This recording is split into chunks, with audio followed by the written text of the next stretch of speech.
안녕하세요. 김성길 목사와 함께하는 예수님 이야기 433회가 되겠습니다. 이 시간 주제는 질문을 따라온 나의 인생, 제 이야기를 좀 하려고 합니다. 자, 본문은 마태복음 12장 9절로 14절입니다. 읽어보겠습니다. 거기에서 떠나 그들의 회당에 들어가시니 한쪽 손 마른 사람이 있는지라 사람들이 예수를 고발하려 하여 물어 이르되 안식일에 병 고치는 것이 옳으니까 예수께서 이르시되 너희 중에 어떤 사람이 양 한 마리가 있어 안식일에 구덩이에 빠졌으면 끌어내지 않겠느냐. 사람이 양보다 얼마나 더 귀하냐. 그러므로 안식일에 선을 행하는 것이 옳으니라 하시고 이에 그 사람에게 이르시되 손을 내밀라 하시니 그가 내밀며 다른 손과 같이 회복되어 성하더라. 바리새인들이 나가서 어떻게 하여 예수를 죽일까 의논하거늘. 아멘. 우리가 지난 시간에 좋은 질문, 나쁜 질문 이렇게 살펴봤죠. 바리새인들은 예수님을 함정에 빠뜨리기 위해서 질문을 했습니다. 아주 안 좋은 질문이죠. 반대로 예수님은 사람을 살리기 위한 질문을 하셨습니다. 이렇게 질문에는 좋은 질문도 있고 안 좋은 질문도 있고 사람을 함정에 빠지게 하는, 죽이려고 하는 질문도 있고 사람을 살리는 질문도 있습니다. 바보가 되게 하는 질문도 있고 천재가 되게 하는 질문도 있죠. 너는 맨날 왜 이렇게밖에 못해? 이거는 바보로 만드는 질문이죠. 뭘 배웠어? 어떻게 생각하면 좋아? 이런 질문들은 안에 있는 재능을 끌어내는 좋은 질문들입니다. 자, 이 시간에는 이 질문이 제 인생에 어떤 영향을 미쳤는지 이 부분을 좀 이야기를 나누려고 합니다. 그리고 이제 다음 시간에는 이왕 질문에 대한 이야기가 나왔으니까 질문법에 대해서 간단히 이야기를 좀 말씀을 드리려고 합니다. 질문의 기술이라는 책을 우리 G7에서 제가 한 권 써놓은 게 있습니다. 바깥에 있는 질문에 관한 책들을 다 읽어보고 그 질문에 관한 성경적 질문에 관해서 정리를 해놓은 책이 있으니까 질문을 좀 잘 해보고 싶으신 분들은 그 질문의 기술이라는 책을 좀 읽어보시면 도움이 될 수 있습니다. 자, 저의 인생을 이끌어온 것은 바로 질문입니다. 맨 처음의 질문은 기독교의 본질이 무엇인가 라는 내용이었어요. 기독교의 본질은 뭔가? 이 질문 하나 때문에 인생을 바꾸기 시작을 했던 거죠. 이 질문은 제 가족들이 사고로 세상을 떠나면서 신앙의 방황을 하고 있을 때 저에게 주어졌습니다. 당시 저는 예수 믿어서 잘 된다는 이 가치관이 완전히 무너졌고 예수님은 없다라고 생각을 하고 있을 때입니다. 이때 저는 잠시 동안이었지만은 불교에 대해서 생각을 해봤고 부처님에 대해서 또 연구도 좀 하게 됐죠. 그러면서 이제 나중에 내린 결론이 불교는 종교라기보다는 생로병사에 대한 인간의 고뇌, 인간의 본질적 문제들을 찾으려고 하는 철학이로구나 하는 생각을 하게 됐습니다. 그런데 그때 제 머릿속에 스쳐 지나가는 질문이 하나 떠올랐어요. 그게 뭐냐면은 기독교의 본질이 뭐지? 라는 질문이었어요. 지금 돌이켜보면은 하나님께서 방황하는 저를 위해서 이 기독교의 본질이 뭐냐는 질문을 저한테 해주셨던 것 같아요. 그래서 저는 그 질문이 평상시 같으면 그냥 스쳐 지나갈 법한 질문인데 그때는 이게 저한테 엄청난 중요한 이 빛과 같은 질문이었어요.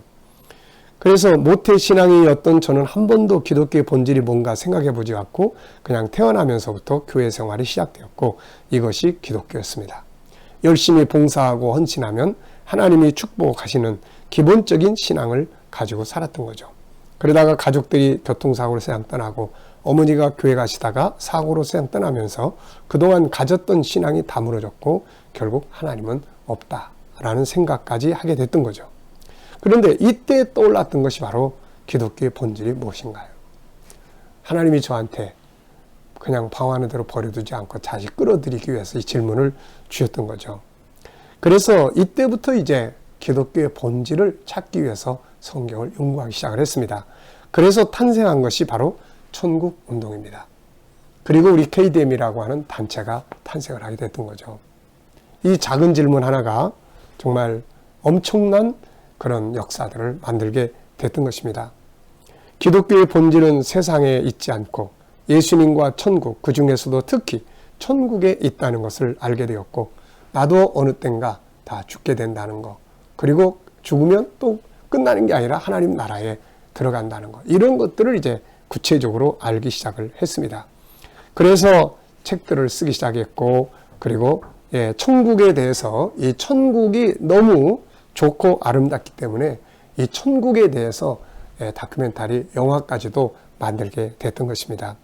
그렇게 하고 이 천국 복음을 온 세계에 전달하기 위해서 KDM이라고 하는 선교 단체가 탄생하기도 했던 것입니다. 이 세월이 정말 몇십 년 걸렸던 거죠. 두 번째 질문이 또 저에게 주어졌습니다. 천국을 발견하고 연구하면서 열심히 천국을 증거하고 살다가 어느 날 현실적 문제들이 부딪혀오기 시작했어요.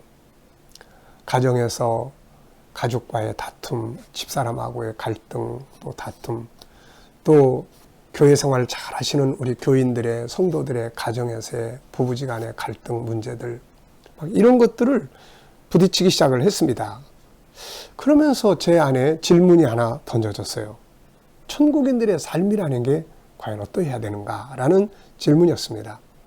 천국 복음은 열심히 전하고 사는데 삶의 현장은 천국과 너무 거리가 멀었던 것들을 느끼기 시작을 했던 거죠. 그 속에서 자연스럽게 주어진 질문이 바로 천국인은 어떻게 살아야 하는가 하는 질문이었어요. 왜 천국을 말하고 사는데 가정에서는 다툼과 분쟁이 일어나고, 또 교회 공동체 안에서도 서로 막 싸우고 분쟁하고, 또 삶의 현장에서는 무능력하고 무기력하고 막 이런 흔들리는 모습들을 가지고 사는 것일까? 이유가 뭘까? 천국운동이라는 것이 죽어서 가는 천국만을 말하는 것인가? 과연 천국 복음이 삶에 아무런 영향력을 미칠 수 없는 것인가? 이제 이런 고민들을 하기 시작을 했던 겁니다. 그래서 천국인은 어떻게 살아야 하는가? 천국인의 삶의 현장은 어떠해야 되는가? 이 질문이 저를 이제 꽉 붙잡고 있었어요. 이때부터 천국인들의 삶의 현장이 어떠해야 하는지를 연구하기 시작을 했습니다. 그래서 탄생한 것이 G7 프로그램이에요. G7 프로그램은 하나님의 형상을 회복해서 세상을 다스리자는 내용입니다. 창세기 1장 27절 28절을 바탕으로 이루어진 내용이죠. 결국 하나님의 형상, 하나님의 성품이 회복되는 운동이 일어나지 않고서는 천국을 믿어도 열심히 기도해도 삶의 현장은 바뀌기가 어렵다는 것을 알게 된 거죠. 그래서 이것도 연구하느라고 한참 세월이 또 흘렀습니다.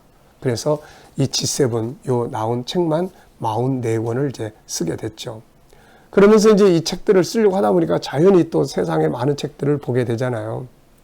그래서 언어법이라든지 또 어떤 인간관계라든지 또 우리 안에 있는 재능을, 하나님의 형상을 어떻게 개발해서 사용해야 되는지 이런 것들을 이제 열심히 연구를 하기 시작을 했습니다. 그래서 이제 두 번째 질문을 따라오면서 G7이 등장을 한 겁니다.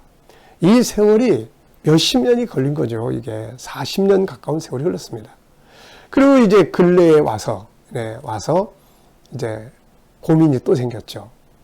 몇 년 전부터. 코로나 이전부터니까 한 4, 5년쯤 됐을까요? 또 고민이 하나 또 생기기 시작을 했어요.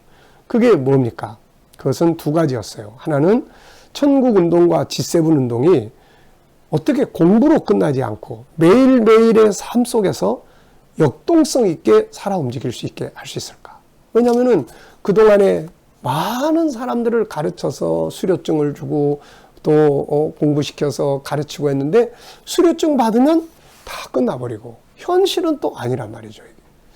그래서 이게 문제다. 이게 수료증 받는 게 다가 아니고 이게 매일매일의 삶 속에서 살아서 역사하게 만드는 것, 이게 중요한데 어떻게 해야 이걸 할 수 있을까? 이거 하나 있었고, 또 하나는 우리 아이들 문제였어요. 제 자녀가 아니라 우리 청소년들.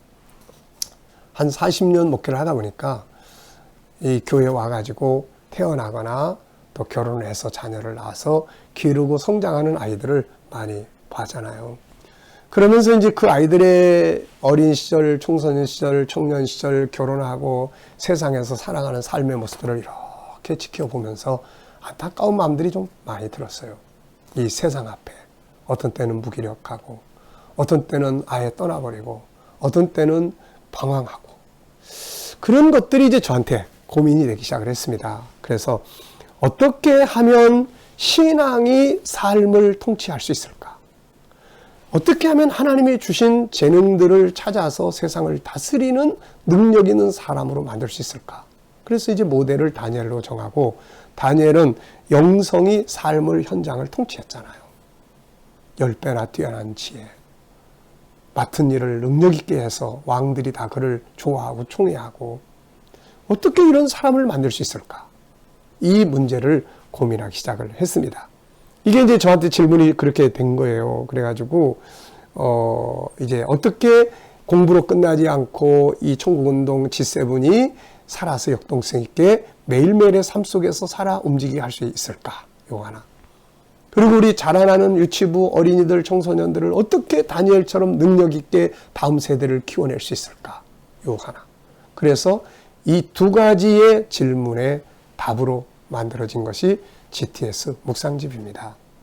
그래서 이 GTS 묵상은 매일매일의 삶 속에서 살아 역동성 있게 하기 위한 것이고, 우리 아이들의 천재성을 개발하고 신앙을, 말씀을 바탕으로 해서 재능과 능력을 개발하기 위한 프로그램이에요, 이게.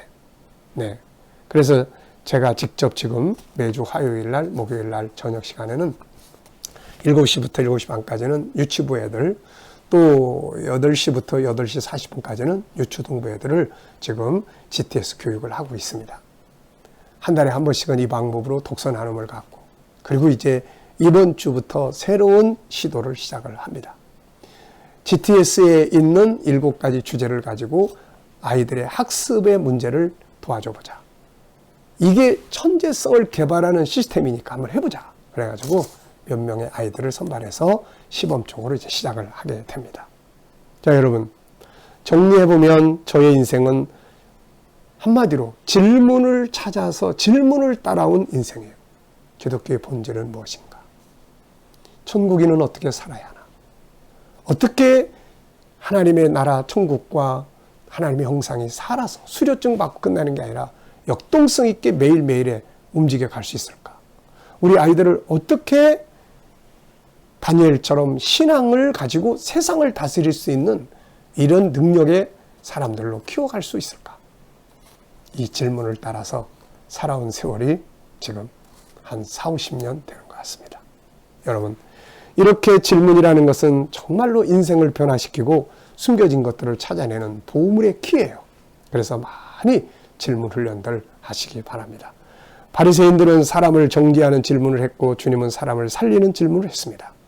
오늘 우리는 어떤 질문을 하고 있는지 저녁 때쯤 되면 내가 한 질문들을 한번 체크해 보시고, 좋은 질문인지 나쁜 질문인지 아이들의 질문을 들으면서 질문의 수준을 좀 높여줄 수 있는 이런 능력의 질문의 달인들이 되시기 바랍니다. 이 시간 말씀 여기서 마치겠습니다. 감사합니다.